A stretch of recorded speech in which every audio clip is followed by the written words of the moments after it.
Bohemian Rhapsody. The film opens with preparations being made for the historic Live Aid concert in 1985. As the stage is set, running to the front is the legendary rock star, Freddie Mercury, Rami Malek. We cut back to 1970, when Freddie was working as a baggage handler at Heathrow Airport. He lives with his parents Jer, Monica Dawes, and Bomi, Ace Batty, and sister Kashmira, Priya Blackburn, and lives as Farrokh Bulsara, but he prefers to be called Freddie. Freddie attends a show at a club to see a band called Smile perform. After the show, members Bryan May, Gwilym Lee, and Roger Taylor, Ben Hardy, are told by their frontman Tim Staffel, Jack Roth, tells them that he wants out of the band to pursue bigger opportunities. As he looks for the band, Freddie meets Mary Austin, Lucy Boynton, and compliments her scarf, which she says is from the store she works at. Freddie then approaches Bryan and Roger after the show to compliment their performance and offer to be their new singer. They seem unconvinced at first, especially with Freddie's large teeth, but Freddie sings for a moment to show off what he can do. Freddie joins Bryan and Roger, along with their new bassist John Deacon, or Deaky, Joseph Mazzello.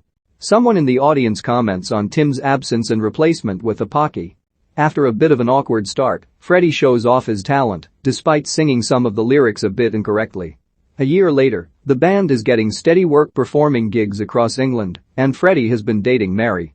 After their van breaks down, Freddie proposes that they sell it to record their first album, and they start to go by the name Queen.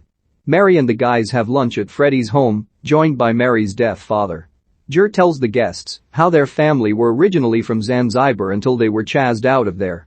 Freddie then answers the phone and tells the guys that a music manager named John Reid, Aidan Gillen, who works with Elton John, has listened to their demo and wants to meet and manage Queen, to the excitement of the other guys.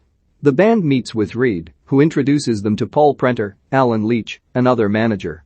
Reid gets the band to go on a popular BBC show to perform Killer Queen, but they initially clash with the show's producers for wanting them to perform the way the network wants them to, mainly lip-syncing the song. 1975, at home, Freddie proposes to Mary, who accepts. The other guys come in to tell Freddie that Reid has booked the band a tour of America. The band embarks on their U-tour to ecstatic sold-out concerts. They also hire lawyer Jim Beach, Tom Hollander, or Miami as Freddie prefers. The band, plus Reid and Beach, meet with EMI's record producer Ray Foster, Mike Myers, to make their next album. Freddie proposes something similar to an experience of going to the opera, and so he wants to call it a night at the opera. The band stays together as they work toward their next big hit. While trying to write new songs, Paul approaches Freddie and kisses him.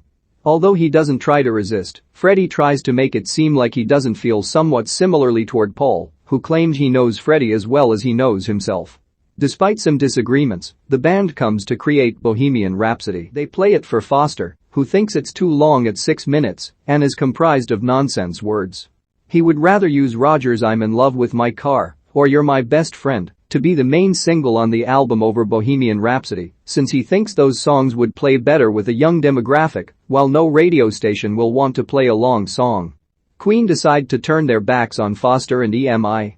Freddie takes Bohemian Rhapsody to DJ Kenny Everett, Dickie Bo, to play it for the very first time to the public. It receives mixed to outright scathing reviews, but it becomes one of the band's biggest hits that they play at venues all over the world. After the world tour, Freddie meets with Mary, whom he had been distancing himself from on the road. He comes out to Mary as bisexual, but she tells him he's gay. She starts to cry as she is tired of all of Freddie's excuses, and she breaks up with him. 1980, Freddie cuts his hair and sports his now famous mustache. He owns his own home next to Mary, but he appears to be lonely. He calls Paul to arrange a party and invite a bunch of strangers. Freddie invites the band, but he starts to behave all crass and rudely toward them, prompting them to leave. After the party, Freddie gropes a waiter, Jim Hutton, Aaron McCusker. Although he offends Jim, Freddie apologizes and invites him to stay. The two chat and share a kiss before Jim leaves, but he invites Freddie to find him after he's found himself.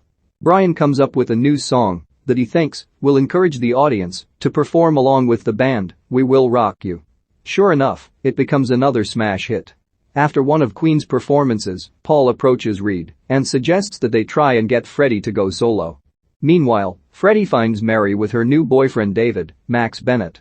On the way home from the show, Reed offers the solo deal to Freddie, but it only enrages him to even think about leaving the band, and Freddie fires Reed. Freddie's behavior gets worse as he shows up to rehearsals late and almost fights with Roger. They settle their arguments as Deaky writes a new hit, another one bites the dust.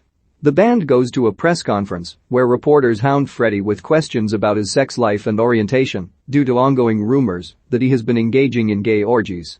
He appears too overwhelmed and dazed to properly answer questions when he is not being rude to the reporters. Queen then does a video for I Want to Break Free, which gets banned by MTV for featuring the group in drag. Later, Freddie tries to get in touch with Jim, but finds that there are a large number of Jim Huttons in the phone book. Freddie later confesses to the others that he signed a $4 million solo contract with CBS Records, which deeply upsets the others. As Freddie leaves, Bryan tells Freddie that he needs them more than he realizes. 1984, Freddie moves to Munich to record his solo album, Mr. Bad Guy. One night, he is visited by Mary, who says she is pregnant. She tries to convince Freddie to rejoin the band as they have been offered a spot to perform at the Live Aid benefit concert for Africa. Mary leaves, but Freddie confronts Paul about not telling him about Live Aid. He breaks up with Paul and demands that he never see him again. In retaliation, Paul goes on TV to discuss his sexual relations with Freddie. Freddie gets in touch with Beach and manages to get the others together to discuss joining Live Aid.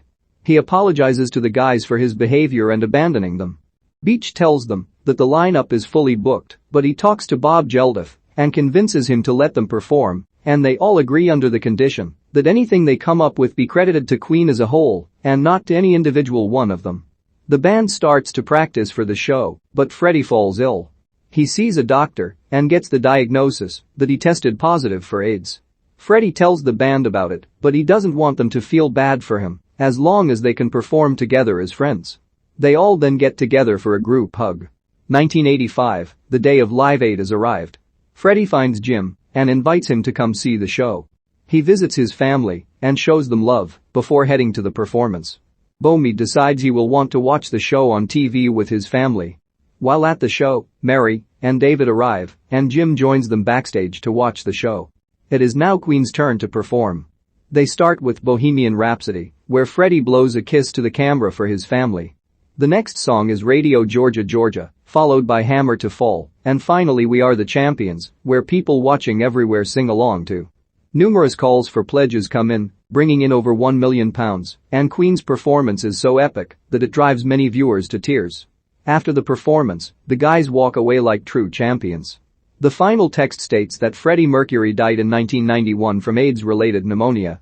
He was in a relationship with Jim Hutton for the rest of his life, and he remained good friends with Mary Austin until his death. Jim Beach and the surviving members of Queen joined to create the Mercury Phoenix Trust to help fight AIDS worldwide. The film chronicles the rise of the rock band Queen and their epic rise to fame, as well as the tale of legendary frontman Freddie Mercury. Freddie meets Brian May and Roger Taylor when they are playing as Smile before Freddie and John Deacon join to later become Queen. They release a number of hit songs and albums, and they play all around the world, but drama unfolds behind the scenes as Freddie comes to terms with his sexuality despite being engaged to Mary Austin. He starts a sexual relationship with manager Paul Prenter, and his behavior starts to irk his bandmates until he decides to go solo. Once Freddie realizes Paul has been driving a wedge between him and his loved ones, he breaks up with him. Rumors about Freddie's sexuality circulate, and he later is diagnosed with AIDS. He reunites with his bandmates to perform at Live Aid, and he privately discloses his diagnosis to them. They have their performance, which becomes historic.